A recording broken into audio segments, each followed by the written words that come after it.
Halo Sobat Mosi, bertemu lagi bersama kami, saya Ino Barung dan teman saya Pandu Iriawan. Jadi kami berdua akan berdiskusi Bung, Betul. tentang kontestasi politik menuju pemilu 2024. Jadi saya kira ini sedang ramai sekali Bung, berkaitan dengan salah satunya adalah ditunjuknya Gibran sebagai cawapres dari Prabowo, dan ini begitu ramai sampai banyak narasi yang dikeluarkan tentang yang kita sebut sebagai politik dinasti. Betul, Bang. Dan bahkan sebenarnya yang terjadi adalah pro kontra, di mana ada beberapa kelompok atau pihak yang menganggap ini sebagai sesuatu yang benar dalam suatu sistem demokratis. Jadi Betul.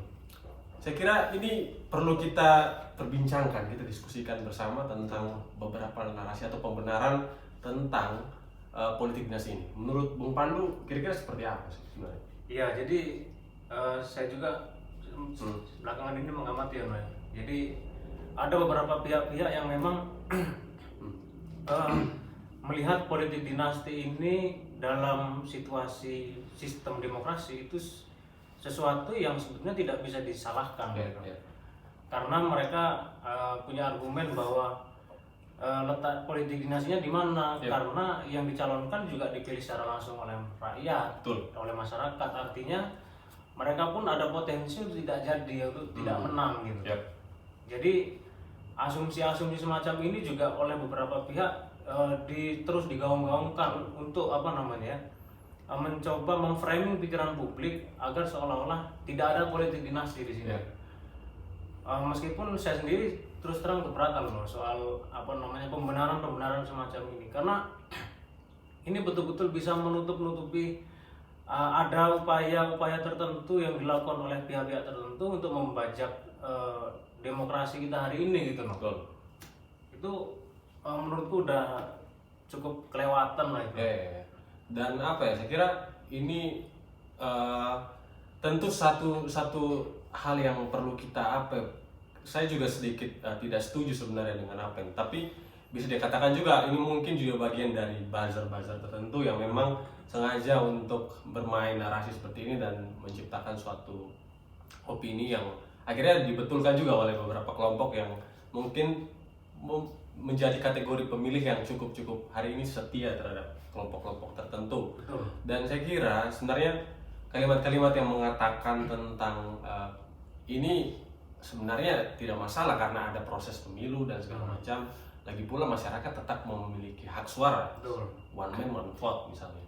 Dan saya kira sebenarnya membacanya tidak sesimpel itu karena politik dinasti yang terjadi saat ini berkaitan dengan bahwa sebuah keputusan politik itu tentunya melalui sebuah proses politik yang panjang. Betul. Ada beberapa instrumen negara atau alat negara yang justru dipakai untuk melanggengkan kepentingan-kepentingan yang sangat bersifat personal, privat ataupun keluarga di sini. Dan saya kira di sini letak non demokratisnya tentang pengambilan keputusan yang justru kita membacanya demokratis karena hak suara itu, tapi proses menuju ke situ, nama-nama yang muncul itu kan justru kita tidak tahu dari mana, tapi melalui pendekatan-pendekatan yang sifatnya sangat primordial. Kalau misalnya Prof. Uceng sebagai neo-primordialisme lah.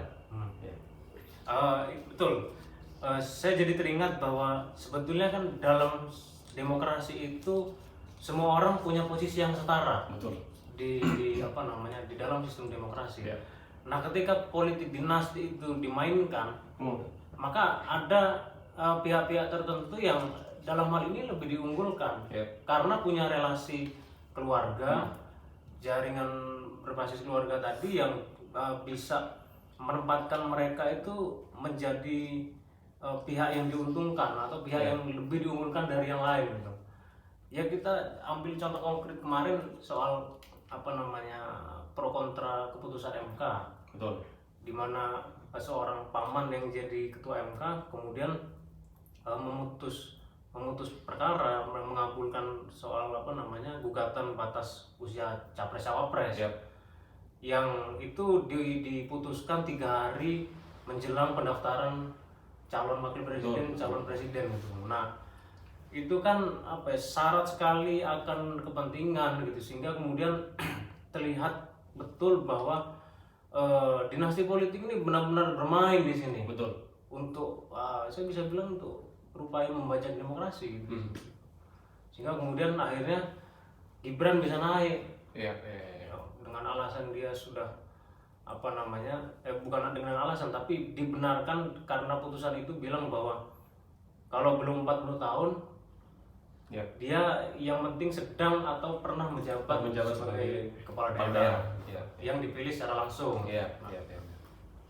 Nah itu mungkin apa namanya, dinasti politik yang hari ini cukup mencederai lah demokrasi kita. Dan saya kira juga sebenarnya pertarungan di sini kelihatan bahwa elit versus elit itu betul-betul ditonjolkan ya. Saya kira justru kenapa sebenarnya ini menjadi pertanyaan bersama. Apakah politik dinasti itu menjadi tetap sah-sah saja atau justru tidak sehat dipraktekkan di satu sistem yang demokratis hari ini? Kenapa? Karena memang yang terjadi adalah sebuah kepentingan-kepentingan yang didasarkan oleh kepentingan keluarga dan jauh dari kepentingan kolektif di sini. Jadi pertempuran entah itu sumber daya, entah itu jabatan. Tapi yang mau kita lihat di sini bahwa dalam proses rekrutmen politik, proses pendidikan politik, setiap orang itu masuk partai dan belajar bersama. Tapi bayangkan ujung-ujungnya dipilih hanya karena ada ikatan-ikatan tertentu.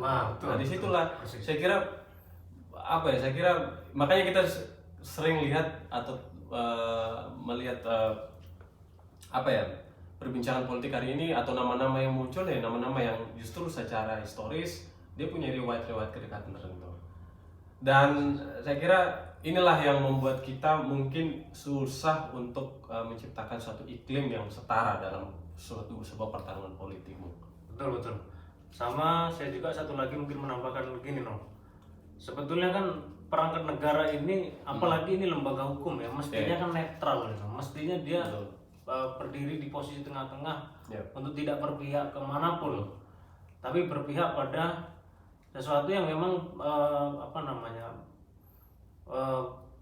berpihak pada kemaslahatan semua orang, kepentingan orang banyak, bukan hanya kepentingan 1, 2 orang, kelompok, keluarga dan sebagainya gitu.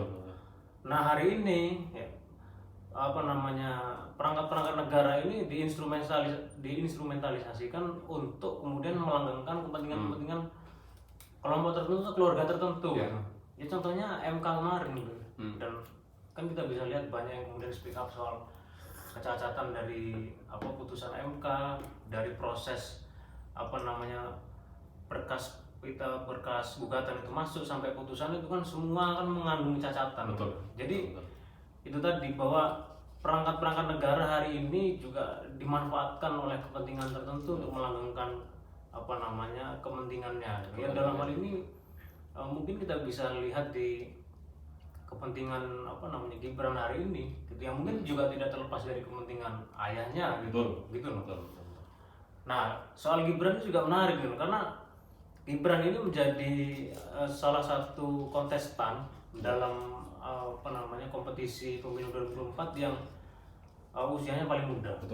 Nah kalau bicara usia paling muda ini kan berkaitan dengan anak muda nih, kaum muda, dimana saya kemarin baca di Tempo bahwa 52% dari pemilih di pemilu 2024 itu adalah kaum muda. Nah, artinya ini kan menjadi ceruk suara yang lumayan besar gitu. Lahan atau pasar suara untuk kampanye. Betul, jadi market yang sangat besar gitu Nah, Gibran ini kan ketika dia kemudian jadi wakilnya Prabowo dalam hal ini mulai di framing oleh beberapa pihak yang tentunya ini barisannya Prabowo dan koleganya ya seolah dia hadir ikut kontestasi itu betul-betul mewakili anak muda gitu. Padahal kalau dilihat track recordnya dan apalagi riwayat putusan MK yang melanggengkan kepentingan dia tadi itu menurut saya itu nggak mencerminkan sama sekali semangat atau spirit anak muda gitu Betul. Menurutmu gimana itu soal Gibran itu? Saya kira berkaitan sama isu kaum muda ini. Artinya apa? Saya kira dengan kondisi semacam ini, dengan lahan yang begitu besar, karena anak muda itu termasuk pemilih terbanyak ya, dan dalam data-data Kompas juga ditunjukkan bahwa antusiasme anak muda itu ternyata cukup besar. Betul. Bahwa banyak yang menganggap anak muda itu cukup apatis sama politik, tapi nyatanya memang masih banyak yang begitu berantusias. Dan saya kira ini juga efek dari demokrasi yang mungkin sedikit berbeda, karena elemen-elemen seperti dunia digital, interaksi kita makin lebih lebar dan segala macam, jadi orang lebih gampang untuk menikmati suatu situasi yang saya kira politik sekarang tuh sedang dianggap cukup sebagai drama dan menarik untuk diikuti bagi anak muda. Dan saya kira di sini makanya kenapa anak muda itu menjadi sasaran, baik entah sebagai lahan untuk bertarung ataupun digunakan untuk menjadi diambil suaranya gitu. Dan mungkin temanmu juga ya, atau saya juga mungkin punya teman-teman yang hari ini masuk di politik, dan sebenarnya sebagai suatu sistem yang demokratis sah-sah saja orang untuk ikut bercampur berkompetisi, tidak ada yang salah. Tapi masalahnya banyak juga fenomena bahwa anak muda ini memakai identitas sebagai anak muda, tapi tidak cukup menjadi representasi yang baik ketika dia berada di kursi parlemen misalnya, ataupun jadi memiliki jabatan fungsional tertentu. Persis. Dan ini yang terjadi sebenarnya. Bagaimana dia membawa tentang narasi-narasi anak muda, dan justru hanya menjadikan ini sebagai pendulang suara semata. Nah, kalau kita berkaitan, kita juga yang menarik juga yang kita kaitkan sama Gibran tuh tentang ini, mungkin sedikit mungkin kita sama-sama baca sejarah juga tentang Gibran ini kan yang gambarkan salahnya seperti Sultan Syahrir. Betul. Itu pidatonya waktu deklarasi Golkar yang dibacakan oleh Erlangga. Betul. Menyamakan Gibran dengan Sultan Syahrir. Betul.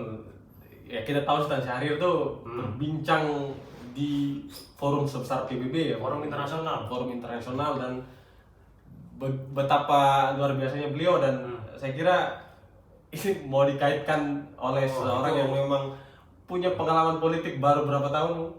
Sekitar 2 sampai 3 tahun menjadi wali kota, dan langsung melompat menjadi cawapres, dan dikaitkan dengan sosok Sultan Syahrir yang memang sejak sangat belia itu udah mau ikut berjuang untuk kemudian dalam proses kemerdekaan bangsa ini. Itu kan betul, saya sepakat itu loh. Ini perbandingan yang sangat tidak apple to apple gitu. Jadi perjalanan historisnya Sultan Syahrir ini mau disandingkan dengan perjalanan historisnya Gibran gitu. Gibran ini kan cukup baru di kancah perpolitikan nasional gitu. Dia kan jabatannya selama ini hanya wali kota setahu saya itu. Nah, dan itu pun masih terhitung baru karena masih 2 tahun atau 3 tahun ini gitu. 2021 dia dilantik kan gitu. Nah, kemudian dia maju dengan usianya yang muda, seolah-olah dia itu betul-betul merepresentasikan anak muda gitu. Tapi saya memberi catatan gini loh, kembali ke omongan saya pertama tadi, bahwa kalau memang dia merepresentasikan anak muda, maka harusnya ya semangat, spirit, dan nilai-nilai anak muda itu juga harus dia pegang dan bawa. Misalnya begini, saya ngutip kata-katanya Tan Malaka nih, idealisme itu adalah kemewahan terakhir yang dimiliki oleh anak muda. Nah, artinya yang menjadi identitas dari anak muda ini salah satunya adalah idealisme, yang punya prinsip pemegang teguh kebenaran, keadilan, dan kejujuran mungkin. Nah, kalau kita lihat prosesnya Gibran untuk naik ke cawapres ini, dengan dalam tanda kutip, saya bilang kita bahas tadi, menginstrumentalisasikan perangkat-perangkat negara untuk kepentingan dia gitu, untuk bisa naik cawapres, itu kan mencederai semangat idealisme. Jadi di mana letak semangat anak muda yang idealis gitu kalau dia prosesnya saja mencederai idealisme, sangat pragmatis gitu. Mengandung kepentingan dinasti ya, Bung. Justru malah mengandung kepentingan dinasti gitu. Terlebih satu lagi catatan saya ini, banyak kemudian pihak-pihak juga yang bilang bahwa dengan diputuskannya gugatan di MK kemarin membuka selebar-lebarnya peluang anak muda untuk ikut berkompetisi. Saya kira itu ya cacat logis Itu juga ya. menurutku sangat reduksionis dan bias kelas. Betul. Sebab apa? Ya kita tahu realitas politik hari ini tidak mengizinkan orang-orang yang tidak punya kapital secara ekonomi yang mapan, atau mereka yang tidak punya privilege yang yang bisa membantu dia untuk duduk di kursi pemerintahan. Sehingga kalau tidak punya kapital semacam ini, ya sulit juga gitu. Karena ya sistem kita hari ini tidak se-egaliter itu.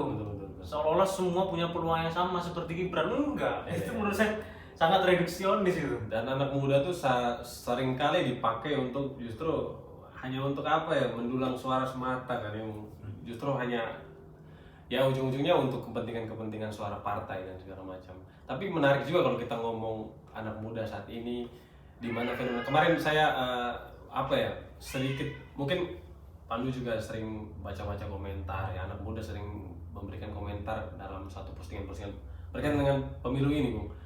Banyak yang bilang yang menariknya ketika mereka tuh memberikan komentar ketika saya mau memilih calon ini karena terlihat imut misalnya. Oh iya, betul. Saya memilih calon ini karena terlihat seperti ini, dia pokoknya ada ada selera ataupun gaya politik yang digunakan yang mau menarik hasrat entah itu hasrat konsumerisme atau hasrat yang berkaitan dengan anak muda era Gen Z itu sekarang atau generasi milenial. Dan saya kira ini saling bertemu antara bagaimana pola politik ataupun strategi politik yang melakukan pendekatan dengan memanfaatkan hasrat anak muda yang cenderung sangat saya kira itu jauh dari cara berpikir sebagai pemilih yang rasional.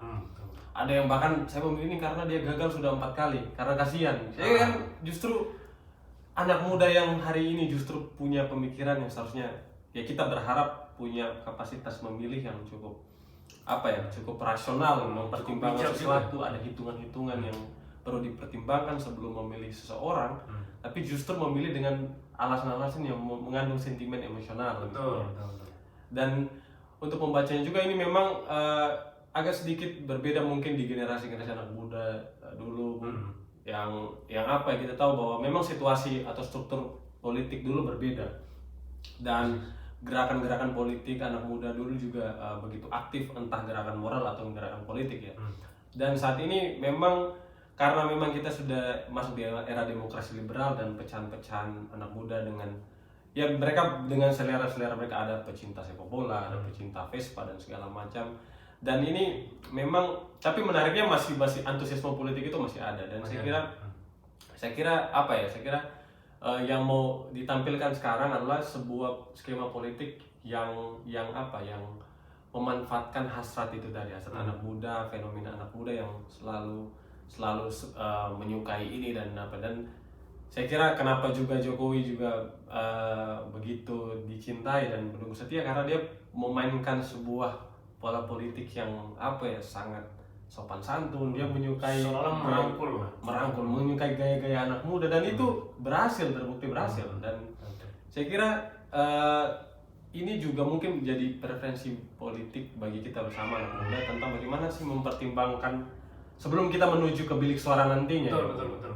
Tentang bagaimana memilih pemimpin, bukan hanya karena dia tuh seleranya sama kayak kita, bukan karena hal-hal yang justru jauh dari kepentingan kolektif. Bagaimana dia punya kapasitas untuk menciptakan situasi yang bukan hanya memberikan keuntungan bagi kita, tapi kepentingan bangsa secara menyeluruh.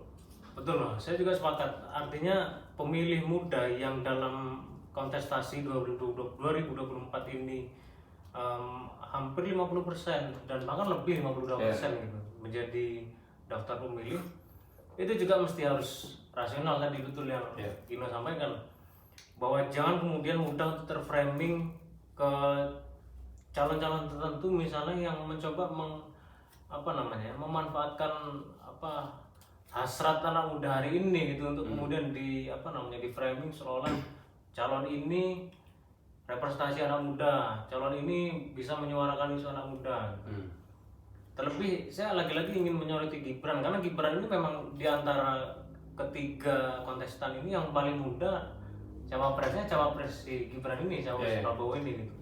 Nah, sebetulnya kepentingan anak muda hari ini adalah bukan hanya soal representasi dia yang harus juga muda, tapi sejauh mana si orang yang merepresentasikan anak muda ini mampu untuk kemudian peka terhadap isu anak muda, mampu kemudian mengakomodir kepentingan anak muda dan menyuarakan itu di parlemen atau di pemerintahan, eksekutif, legislatif dan sebagainya. Jadi muda itu juga bukan hanya soal usia, gitu, tapi itu tadi apa namanya semangat kebaruan, progresivitas, kemudian visinya seperti apa. Gitu. Jadi jangan kemudian di framing karena usia muda lantas dia representasi anak muda, kemudian taken for granted, diterima begitu saja. Gitu. Itu enggak, menurut saya harus dikoreksi lagi, harus dicermati lagi bahwa betul nggak sih dia ini akan benar-benar bisa untuk memperjuangkan apa namanya kepentingan anak muda hari ini. Betul. Gitu. Dan saya kira sebagai apa ya, sebagai kita anak muda, tentu lagi-lagi bahwa kenapa strategi-strategi semacam ini ataupun dengan sebuah perekrutan anak muda termasuk Gibran di sini, ya karena mungkin membacanya saya tidak tahu mungkin strategi koalisi Indonesia Maju ya. Bagaimana membaca ini dan begitu nekat, walaupun saya kira memang ada konsekuensi politik tersendiri bahwa entah efek elektabilitas Jokowi itu masih begitu tinggi dan sehingga mempengaruhi Gibran juga dan akhirnya memberikan keuntungan suara dan jadi suara Jokowi digeser ke Gibran. Lagi-lagi ini sangat multidimensional dan bisa saja justru sebaliknya dan malah ini menjadi langkah yang blunder. Malah menjadi sejarah yang akan membunuh keputusan yang semacam ini kan akhirnya membuat mereka tuh justru malah ini berbalik tuh mereka sendiri. Malah jadi lost streak ya. Jadi saya kira lagi-lagi memang perlu untuk kita sama-sama anak muda untuk melihat situasi ini, bukan hanya kita ikut ramai karena ada yang bilang oh ini Jokowi ini udah kayak film Money Heist ya kalau nggak salah ya, film-film yang mungkin anak-anak suka nonton drama-drama Korea atau apapun itu, film-film yang mengkaitkan situasi itu dan itu yang buat ramai sebenarnya. Tapi sayangnya bukan cukup sampai di situ. Saya kira perlu untuk kita lihat bagaimana anak muda juga punya gagasan, anak muda juga melihat bahwa pertarungan ini membawa soal apa. Kalau misalnya saya ambil contoh di Eropa misalnya, anak-anak muda yang melihat memilihat calon-calon yang ingin berkompetisi itu melihat bahwa apakah dia berbicara tentang environmentalism atau berbicara tentang humanity. Nah itu dipertanyakan karena situasi lingkungan hari ini misalnya, apalagi kalau kita ngomong di Indonesia ya, dengan situasi yang baru ramai di Rempang misalnya ataupun di daerah-daerah tertentu yang saya kira ekonomi kita yang masih memakai cara-cara yang ekstraktif dan berdampak pada lingkungan, dan anak muda yang hari ini juga bukan saya bilang bahwa Indonesia hari ini anak-anak muda sudah kehilangan arah ke situ, tapi saya kira perlu membangkitkan kesadaran tentang bagaimana produk kekuasaan itu bisa berdampak panjang bahkan bagi kita yang hari ini saja sudah memiliki hutang masing-masing, bahkan punya hutang negara ya. Kalau kita kalkulasikan, kita hitung-hitung anak bayi yang baru lahir aja udah dibebani hutang yang cukup besar, nominal hutang negara hari ini. Artinya pemilihan ini sangat berkaitan erat dengan anak muda di masa depan nanti. Entah itu produk dalam sektor pendidikan, lapangan kerja, anak muda yang nganggur itu kan gak sedikit. Yang sarjana dan nganggur gak sedikit. Yang sekolah yang mendapatkan fasilitas pendidikan yang belum merata itu tidak sedikit, dan itu artinya bahwa kita perlu untuk membangun kesadaran bukan hanya tentang fenomena ini, dan saya kira ini yang tadi saya tekankan bahwa saling bertemu karena anak muda yang tidak begitu mengikuti politik secara lebih serius sehingga strategi politik memanfaatkan hasrat itu tadi bertemu. Betul. Akhirnya itu kita ini hanya jadi betul-betul suara yang dimanfaatkan oleh kelompok-kelompok tertentu yang dalam hal ini mungkin saja kelompok-kelompok yang di dalamnya ada anak muda yang seolah itu representasi kita sebagai anak muda gitu. Nah ya kita di sini juga sembari mengajak kawan-kawan semua untuk lebih cermat dan kritis dalam melihat sosok per sosok ini yang akan berkontestasi di Pilpres 2024, entah dia yang muda entah dia yang tua, itu memang harus kita track betul perjalanan akademis dia, misalnya perjalanan politik dia seperti apa. Nah untuk kemudian kita betul-betul menentukan pilihan yang berbasis rasional bukan berbasis emosional, sehingga meskipun kita menyumbang satu suara, tapi kan dengan suara itu juga kita menaruh harapan bahwa ini suara yang kita berikan ada harapan untuk semoga Indonesia ke depan menjadi lebih baik dan berpihak kepada para generasi muda gitu yang kelak akan meneruskan estafet kepemimpinan juga di kemudian hari gitu. Dan mungkin itu beberapa diskusi yang bisa kita bangun dan mungkin banyak hal yang bisa dikomentari ya, banyak.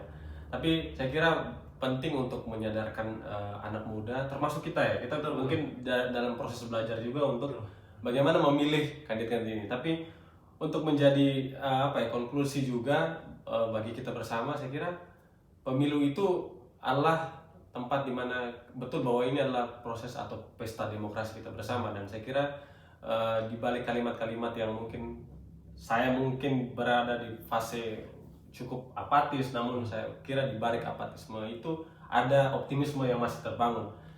Saya kira pemimpin-pemimpin ini mungkin banyak hal yang perlu kita lihat. Saya tidak tahu bahkan nama-namanya muncul dari mana, tapi saya kira bangsa ini tetap harus dibangun dengan dasar-dasar optimisme, dan anak muda terus harus memantau itu. Bukan hanya di balik masuk ke bilik suara lalu memilih, tapi kita berbincang soal politik ketika kita melihat situasi dan turun misalnya ke jalan ataupun berkomentar dan terus belajar tentang politik. Betul. Dari Bung Pandu kira-kira ada kalimat terakhir mungkin? Itu tadi kalimat terakhir mungkin ajakan untuk semua kawan-kawan yang kemudian melihat situasi politik hari ini, itu tadi untuk lebih kritis dalam melihat fenomena apapun itu. Harus lebih kritis dan jangan mudah untuk kemudian terbawa oleh framing-framing tertentu yang penuh sekali dengan kepentingan pihak-pihak tertentu. Betul. Apalagi kalau berkaitan dengan di era demokrasi juga dengan era post-truth bahwa kebenaran yang direpetisi secara informasi yang direpetisi secara berulang akan jadi kebenaran. Kita perlu untuk memilah itu secara hati-hati. Apalagi media betul-betul dimonopoli kan, terbuka ini juga terbuka, dan kita tidak tahu di belakang-belakangnya siapa yang main. Penting untuk memilah itu. Sepertinya cukup ini obrolan kita. Selanjutnya mungkin kita akan bertemu lagi di video berikutnya. Sampai jumpa teman-teman. Sampai jumpa semua.